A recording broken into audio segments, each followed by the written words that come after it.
express your soul, because that's what it's all about. And authenticity is key, because that's what people see.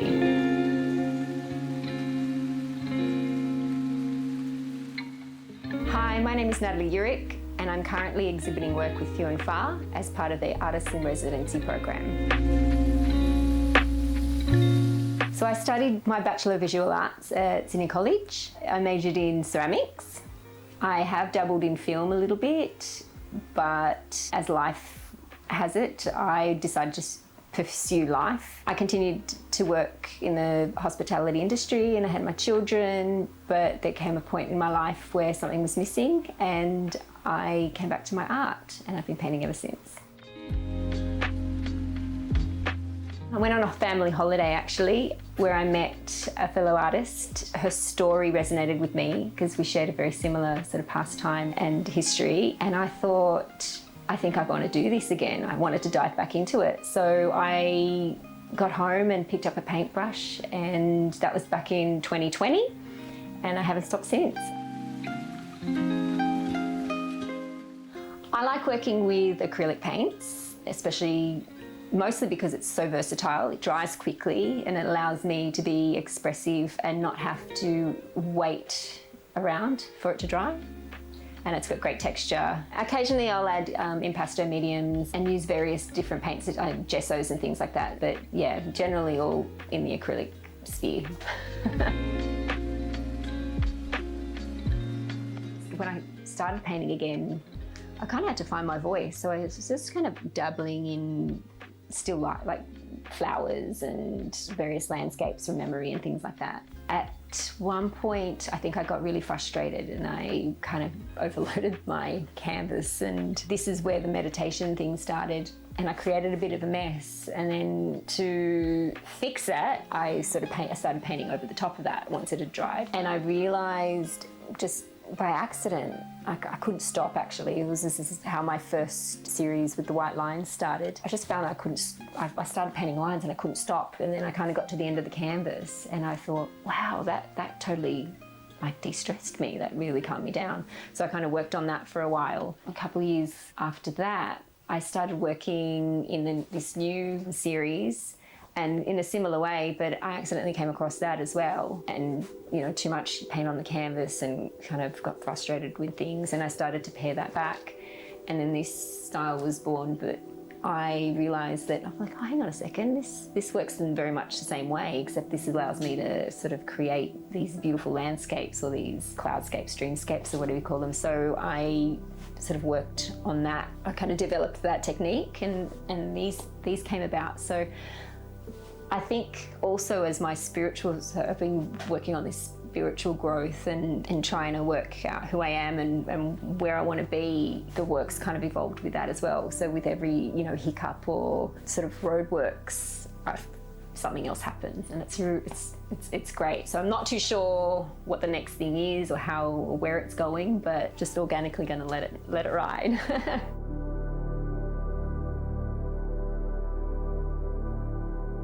I actually hadn't seen a lot of work on linen before, and I was at an art fair and I saw some works, and I can't remember the name of the artist, but she does these beautiful bark paintings. You don't have to cover the entire canvas, and I love that comparison of sort of blank and texture. I thought that was really beautiful.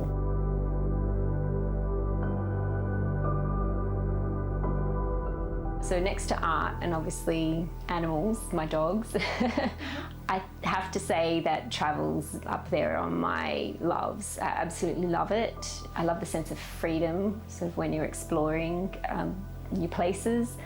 And so some years ago, I did a lot of travel in Europe, and my favourite place was, where my heritage on my dad's side. I spent a lot of time on the Croatian coast, so in the Mediterranean, and I loved the stones and the water and the colours. And that was when I was young and free and, didn't give a... I guess my painting, when I started painting again, it happened to coincide with COVID, where I was sort of stuck at home a lot, and the idea of travel, there was nothing more I wanted, but you know, would we ever have that again? So I was obviously wanting to be somewhere else, so I drew on my experiences of being overseas and traveling, and that was my escape, that was my out. I'm always kind of reminiscing on memories of being in the sea, because I live out west and there's not a lot of water out here, so and that's my happy place.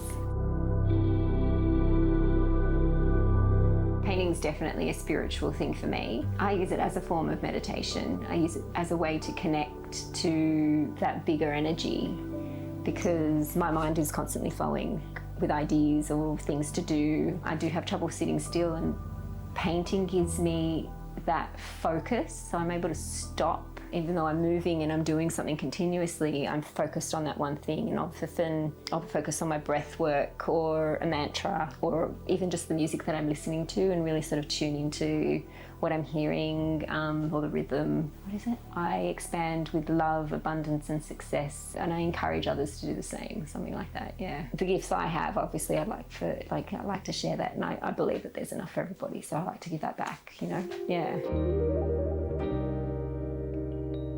Oh, I listen to lots of things, but usually it's like, I like really soulful music, things that have words that kind of mean, like meanings. I listen to, like I have a variety of playlists on Spotify. One particular one I love is Butter. But just anything that's soulful and moving and like heartfelt. Obviously music and travel are the big one for me.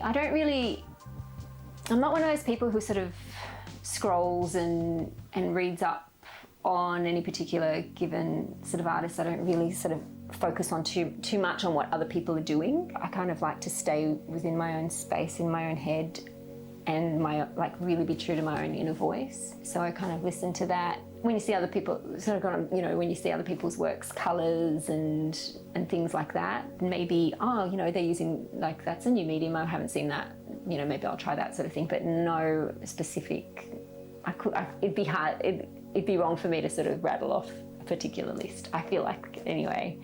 But there are so many amazing artists that maybe subconsciously, I think, I'll do a painting in a particular colour scheme, and I'm like, I've seen that before, and then I'll kind of go, oh, hang on a second, like, it might have been that painting I saw the other day on this reel or what have you, it all kind of comes back. But yeah, no one in particular.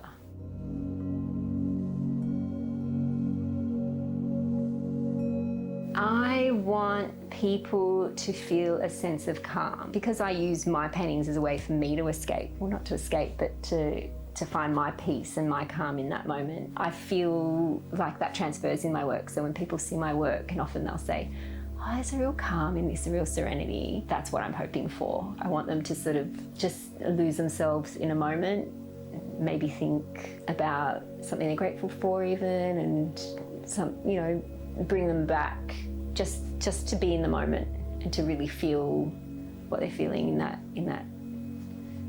moment.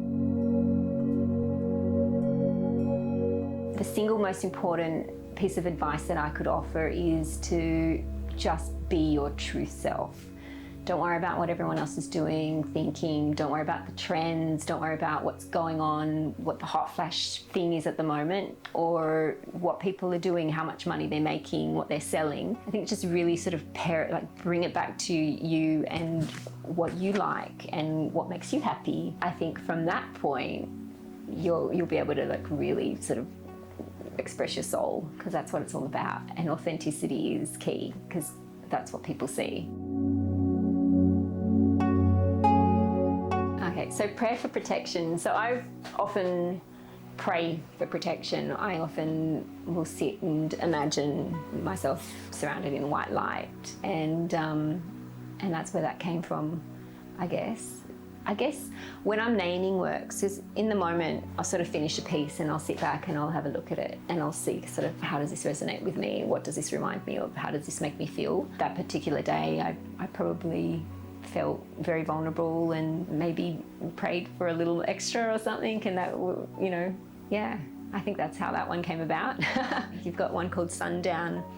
I guess I've painted a lot of sunsets and things like that. I kind of liked the light that that painting had, and pieces fall into place because I am a true believer that everything happens for a reason and you can't force anything to happen. I think if you hit a wall or if things are chaotic, or you shouldn't sort of force the moment. I think if you really trust in the universe and let things happen, pieces fall into place and things will come about and things will be okay and things will work out in their own time. So that's where that one came from. Well, being a mother's taught me to be, not that I think I ever was, but to be less selfish, I guess, because you're focusing on your little ones. You've got other people to look after, and you know, it's not just about me and where I'm at and what I'm doing and where I'm off to next. I think that really centered me. But amongst that, you know, that was like motherhood's chaotic. I think anyone can agree with that. I guess without the motherhood, I probably wouldn't have searched so hard for that piece that I needed, which is my art.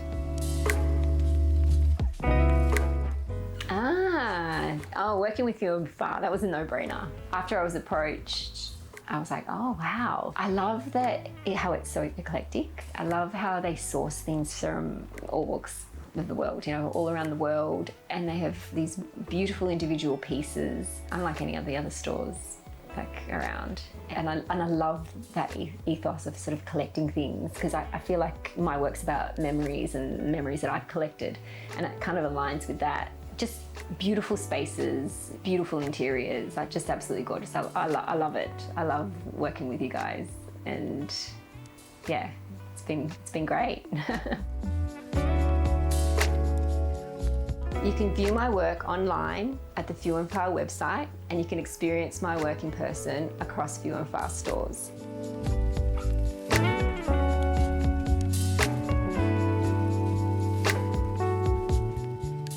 Follow for more updates about the Few and Far Artist in Residency program.